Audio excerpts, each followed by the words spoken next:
अरे मित्रों, तो आज हम लोग पढ़ेंगे भारत संघ की राजभाषा के रूप में हिंदी का विकास। इसको अन्य नाम से भी कहा जाता है राजभाषा या राष्ट्रभाषा के रूप में हिंदी भाषा के लिए संवैधानिक प्रावधान। तो आइए शुरू करते हैं। भाषा के क्षेत्र।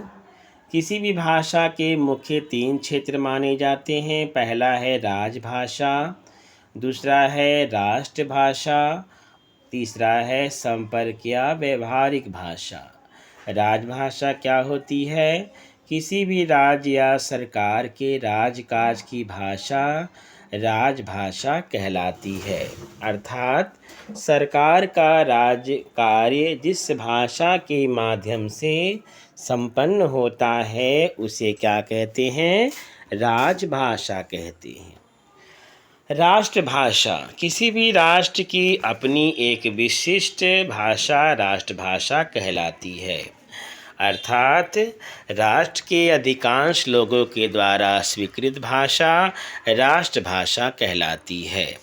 संपर्क या व्यवहारिक भाषा। लोगों के द्वारा अपने विचारों का आदान प्रदान करने के लिए सामान्य बोलचाल में प्रयुक्त की जाने वाली भाषा संपर्क भाषा या व्यवहारिक भाषा कहलाती है। भारत में हिंदी की स्थिति। भारत में हिंदी उक्त 3 पदों पर प्रतिष्ठित मानी जाती है। संविधान के अनुच्छेद 343 के अनुसार इसे भारत की राजभाषा के रूप में स्वीकार किया गया है। भारत के अधिकाधिक लोगों द्वारा स्वीकृत किए जाने के कारण यह राष्ट्रीय भाषा मानी जाती है तथा अधिसंख्य लोगों के द्वारा बोलचाल में प्रस्तुत किए जाने के कारण यह संपर्क या व्यवहारिक भाषा भी मानी जाती है। हिंदी भाषा अनौपचारिक रूप में तो भारत की राष्ट्रभाषा मानी जाती है, परंतु भारत के संविधान में हिंदी के लिए राष्ट्रभाषा शब्द का उल्लेख कहीं भी प्राप्त नहीं होता। हिंदी को राष्ट्रभाषा बनाए रखने की मांग सर्वप्रथम बंगाल से हुई थी।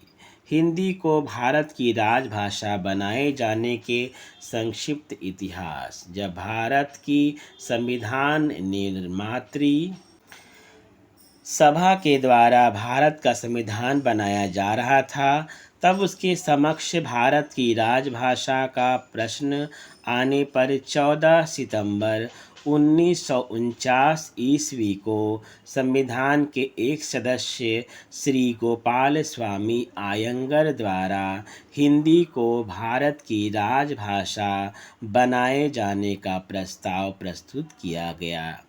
यह प्रस्ताव उसी दिन पूर्ण बहुमत से संविधान सभा द्वारा पारित कर दिया गया एवं हिंदी को भारत की राजभाषा के रूप में स्वीकार कर लिया गया। हिंदी दिवस 14 सितंबर 1949 को हिंदी को भारत की राजभाषा स्वीकार कर लिए जाने पर राष्ट्रीय हिंदी प्रचार समिति वर्धा, जो गुजरात में है, के द्वारा आग्रह किए जाने पर 1953 में भारत सरकार के द्वारा 14 सितंबर की तिथि को हिंदी के लिए शुभ मानकर प्रतिवर्ष 14 सितंबर को हिंदी दिवस के रूप में मनाए जाने का निर्णय लिया गया। इस प्रकार पहला राष्ट्रीय हिंदी दिवस 14 सितंबर 1953 ईस्वी को मनाया गया। हिंदी के लिए संवैधानिक प्रावधान। हिंदी के लिए संवैधानिक प्रावधान। भारतीय संविधान के कुल 395 अनुच्छेदों में कुल 11 अनुच्छेद 120, 210 और 343 से लेकर 350 तक एवं 12 अनुसूचियों में एक अनुसूची अर्थात 8वीं अनुसूची में भाषा संबंधी प्रावधान किए गए। जैसे अनुच्छेद 120 भाग 5 संसद में बोली जाने वाली भाषा का प्रावधान रखा गया अनुच्छेद 120 के भाग 5वें में। इस अनुच्छेद में 3 बातें उल्लेखित हैं। पहला, संसद का प्रत्येक सदस्य कार्यवाही बैठकों के दौरान हिंदी में अपने विचार प्रस्तुत करेगा। दूसरा, आगामी 15 वर्षों तक अर्थात 1965 तक अंग्रेजी में भी बोलने की छूट रहेगी। यदि लोकसभा अध्यक्ष अथवा राज्यसभा सभापति चाहे तो किसी सदस्य को उसकी मातृभाषा में भी विचार प्रकट करने अर्थात बोलने की छूट दे सकता है। विशेष तथ्य, अंग्रेजी के लिए प्रारंभ में केवल 15 वर्षों तक की छूट प्रदान की गई थी, परंतु यह अवधि समाप्त होने से पूर्व ही भारतीय राजभाषा अधिनियम 1963 संसद द्वारा 10 मई 1963 को पारित कर दिया गया। इसके द्वारा भारत में 26 जून 1965 से द्विभाषिक स्थिति प्रारंभ हुई, जिसके द्वारा संघ के सभी सरकारी प्रयोजनों के लिए हिंदी और अंग्रेजी दोनों ही भाषाएं प्रयुक्त किए जाने की छूट प्रदान कर दी गई। इसी का दुष्फल है कि आज हमें संसद में हिंदी कम और अंग्रेज़ी अधिक सुनने को मिलती है। तो हमने 120 अनुच्छेद भाग 5 की बात की। अब बात करेंगे अनुच्छेद 210 भाग 6 की। राज्य विधानमंडलों में बोली जाने वाली भाषा का प्रावधान। इस अनुच्छेद में भी 3 बातें उल्लेखित हैं। सबसे पहला है, विधानमंडल का प्रत्येक सदस्य हिंदी में अपने विचार प्रस्तुत करेगा, और दूसरा था, आगामी 15 वर्षों तक अंग्रेजी में भी बोलने की छूट रहेगी, और तीसरा था, यदि विधान सभा अध्यक्ष एवं विधान परिषद सभापति चाहे तो किसी सदस्य को उसकी मातृभाषा में बोलने की अनुमति दे सकता है। तो हम लोगों ने अनुच्छेद 120 और 210 जान लिया और उसके प्रावधान जान लिए। अब जानेंगे हम लोग अनुच्छेद 343 भाग 17 के अंतर्गत राजभाषा का प्रावधान। इस अनुच्छेद में 3 बातें उल्लेखित हैं। पहला है, भारत की राजभाषा हिंदी होगी। दूसरा, हिंदी अर्थात लिपि देवनागरी होगी, और अंकों का स्वरूप अंतर्राष्ट्रीय मानक वाला होगा, जैसे 1, 2, 3, 4। ये आपका अनुच्छेद 343 में प्रावधान रखा गया।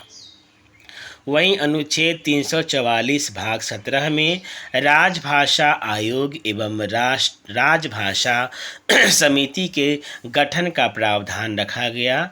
इस अनुच्छेद के अनुसार संसद आवश्यकता पड़ने पर राजभाषा आयोग का गठन कर सकती है एवं प्रत्येक संसद में राजभाषा समिति का गठन कर सकती है।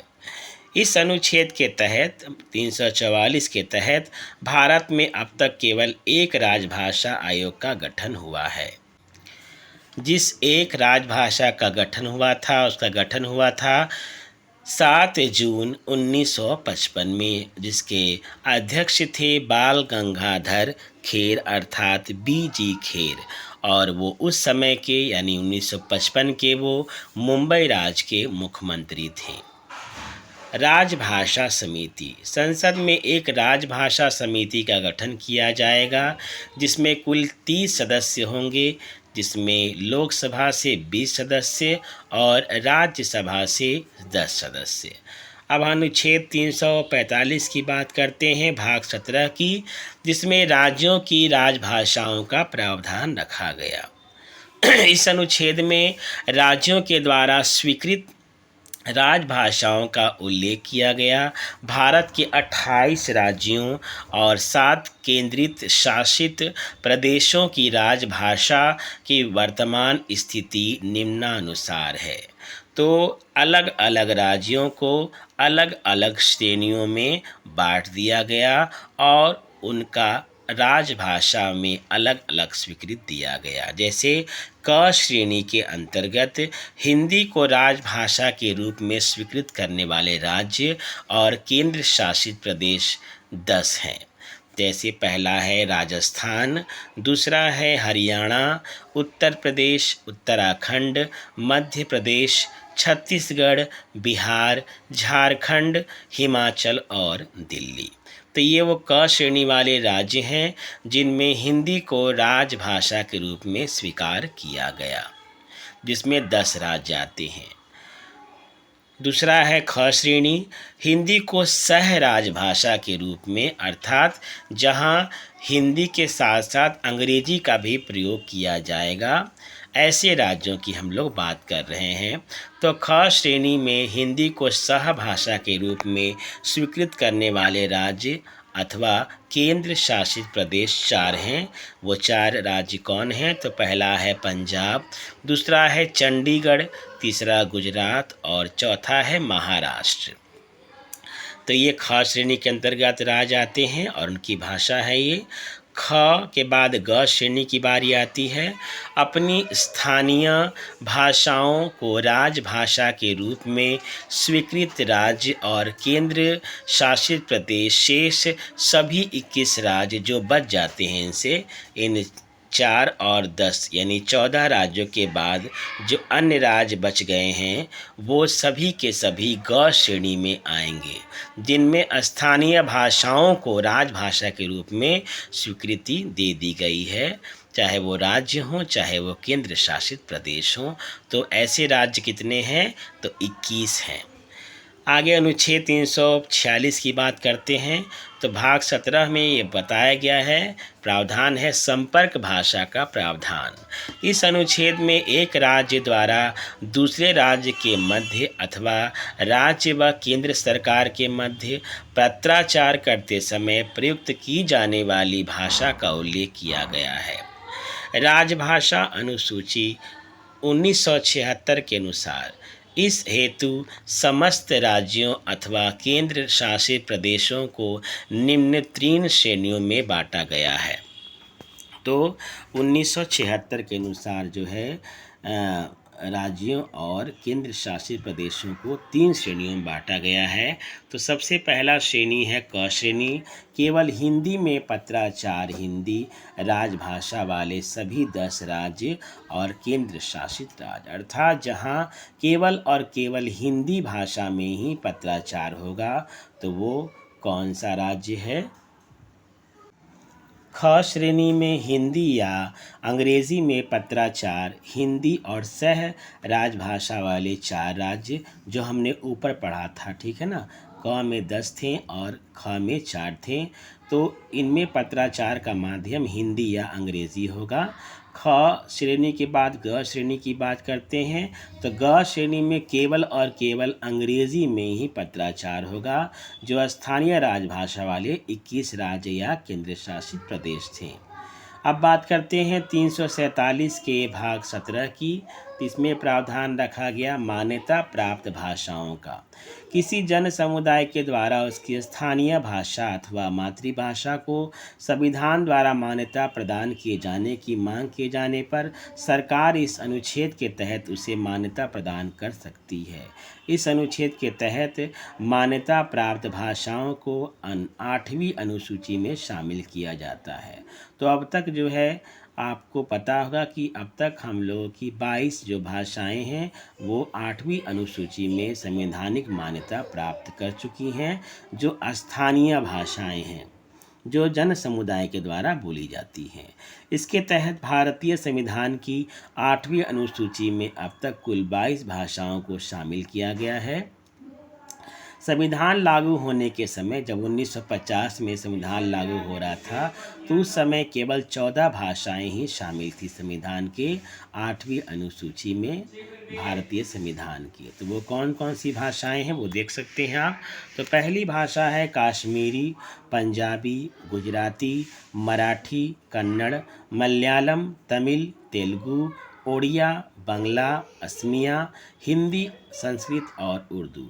तो ये वो 14 भाषाएं हैं जो संविधान का निर्माण करते समय आपको जो है संविधान की 8वीं अनुसूची में शामिल किया गया था, लेकिन वर्तमान में 22 भाषाएं हैं। तो हम लोगों ने बात की 14 भाषाओं की, लेकिन है 22 भाषाएं। तो 21वां संविधान संशोधन 1967 में एक भाषा को और शामिल किया गया जिसका नाम है सिंधी, जो 15वीं भाषा बनी आपकी 21वां संविधान संशोधन 1967 के माध्यम से, जो 14वीं भाषा के बाद 15वीं भाषा बनी जिसका नाम है सिंधी। और उसके बाद और 3 भाषाएं आईं 71वां संविधान संशोधन के द्वारा 1992 में, जिसमें 16वां स्थान था कोंकणी का, 17वां मणिपुरी का और नेपाली का। ठीक है ना। तो आप इसको नमक के माध्यम से याद रखें, न म क, न से नेपाली, म से मणिपुरी और क से कोंकणी, नमक के माध्यम से याद कर सकते हैं। तो 21वां संविधान संशोधन कब हुआ? 1967 में, जिसमें सिंधी को शामिल किया गया। 71वां संविधान संशोधन कब हुआ? 1992 में हुआ, जिसमें कोंकणी, नेपाली, मणिपुरी अर्थात नमक, नेपाली, मणिपुरी, कोंकणी को शामिल किया गया। ठीक है, आगे बढ़ते हैं। 52वां संविधान संशोधन 2003 में हुआ, जिसमें 4 भाषाओं को शामिल किया। बोड मास ऐसे याद करेंगे, ब से बोडो और ड से डोगरी और म से मैथिली और स से संथाली। बोड मास मैथ का फॉर्मूला है ये। तो बोडो, डोगरी, मैथिली और संथाली। तो ये 52वें संशोधन 2003 के द्वारा शामिल की गई भाषाएं हैं। अनुच्छेद 348 भाग 17 में हाई कोर्ट और एचसी से मतलब हाई कोर्ट और एससी से क्या हो गया आपका निम्न कोर्ट, जो उच्च न्यायालय है, उच्चतर न्यायालय है, उसकी बात कर रहे हैं। तो उच्चतम न्यायालय और उच्च न्यायालय की बात हो रही है। ठीक है ना। तो एचसी और एससी जातियां नहीं हैं, ये कोर्ट के नाम है, जिसमें सर्वोच्च न्यायालय और उच्च न्यायालय आते हैं। कि भाषा का प्रावधान किसमें है? 348 में। इस अनुच्छेद के अनुसार भारत के सर्वोच्च अर्थात उच्चतम न्यायालय और उच्च न्यायालयों के द्वारा दिए जाने वाले निर्णयों तथा संसद एवं विधान मंडलों द्वारा जारी किए जाने वाले विधेयकों और अधिनियमों को हिंदी और अंग्रेजी दोनों भाषाओं में लिखा जाएगा। ये बात कही गई अनुच्छेद 348 के भाग 17 में। हिंदी और अंग्रेजी भाषा के संस्करणों में कोई विरोधाभास की स्थिति उत्पन्न होने पर अंग्रेजी अनुवाद मान्य होगा। मान लीजिए कि कोई भी विरोध होता है तो अंग्रेजी भाषा अंग्रेजी अनुवाद को मान्यता दी जाएगी। अनुच्छेद 349 में भाग 17 में भाषा संबंधी विधियों को अधिनियमित करने का प्रावधान है। 350 में भाषाई अल्पसंख्यकों के लिए विशेष प्रावधान है। 351 में हिंदी भाषा के विकास के लिए आवश्यक दिशा निर्देशों का प्रावधान है। तो हम लोग को शायद अनुच्छेद याद ना हो, इसलिए मैं शॉर्ट तरीके से यहाँ लिख दिया है, आप यहाँ देख लें। तो 343 में आपका आता है संघ की राजभाषा हिंदी और लिपि देवनागरी। अंकों का प्रयोग अंतर्राष्ट्रीय स्तर पर चलित है 343 में। वही 344 की बात करते हैं तो इसमें राष्ट्रपति द्वारा राजभाषा आयोग एवं समिति के गठन से संबंधित बातें हैं। 345, 346, 347 में प्रादेशिक भाषा संबंधी प्रावधान है। 348 में हाई कोर्ट और उच्च न्यायालय संसद विधानमंडल में प्रस्तुत विधेयक की भाषा के संबंध में विस्तार से प्रकाश डाला गया है। अनुच्छेद 349 में भाषा से संबंधित विधियां अधिनियम करने की प्रक्रिया का वर्णन है। 350 में जन साधारण की शिकायतें दूर करने हेतु आवेदन में प्रयुक्त की जाने वाली भाषा का प्रावधान है। प्राथमिक स्तर पर मातृभाषा में शिक्षा सुविधाएं देने और भाषाई अल्पसंख्यकों के बारे में दिशा निर्देश का प्रावधान प्रावधान किया गया है 350 में, जो इम्पोर्टेंट है। 351 में सरकार द्वारा हिंदी प्रचार प्रसार और विकास के लिए नागरिकों के कर्तव्य तथा दायित्वों का उल्लेख दिया गया है। राजभाषा आयोग की बात करते हैं हम लोग, तो ये राष्ट्रपति द्वारा आपका संचालित किया जाता है संविधान 344 के अंतर्गत, और इसको लागू किया गया सन 7 जून 1955 में। गठनकर्ता कौन है राजभाषा आयोग के? तो इसके गठनकर्ता और अध्यक्ष हैं बीजी खेर बाल गंगाधर खेर जी। इसमें 20 सदस्य मनोनीत हैं। विभिन्न राज्यों से 19 सिफारिशें प्रस्तुत की गई हैं। राजभाषा अधिनियम 1976, इस अधिनियम के अंतर्गत हिंदी का अधिकाधिक प्रयोग करने हेतु ठोस कदम उठाए जाते हैं। राज्यों के 3 वर्ग हैं, मैंने बताया था आपको। तो पत्र व्यवहार हिंदी में जहाँ किया जाएगा, और जहाँ केवल हिंदी में ही जो है राजकाज होगा, वो आपके अलग अलग राज्य हैं जिनको क वर्ग में बांटा गया है। जिसमें यूपी, एमपी, राजस्थान, बिहार, हिमाचल प्रदेश, हरियाणा और दिल्ली आते हैं। वहीं ख वर्ग में वो राज्य आते हैं जिसमें हिंदी और अंग्रेजी दोनों ही भाषाओं में पत्राचार होगा और राजभाषाएं होंगी। तो मतलब राजभाषा मतलब राजकाज होगा।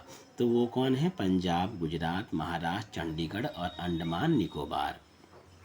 ग वर्ग में केवल वही राज्य आएंगे जिसमें केवल और केवल अंग्रेजी में ही पत्राचार होगा या राजकाज होगा। वो कौन है? वेस्ट बंगाल, उड़ीसा, उत्तर पूर्वी क्षेत्र, द्रविड़ भाषी क्षेत्र। तो ये आपने देखा, ये मैंने आपको शॉर्ट ट्रिक बता दिया है याद करने के लिए। अब अगले वीडियो में हम लोग जो है भारत संघ की राजभाषा के रूप में हिंदी का विकास से जो है आपको MCQs बनाएंगे, ताकि हमारी जो भी समस्याएं हैं वो आसानी से हो जाएं।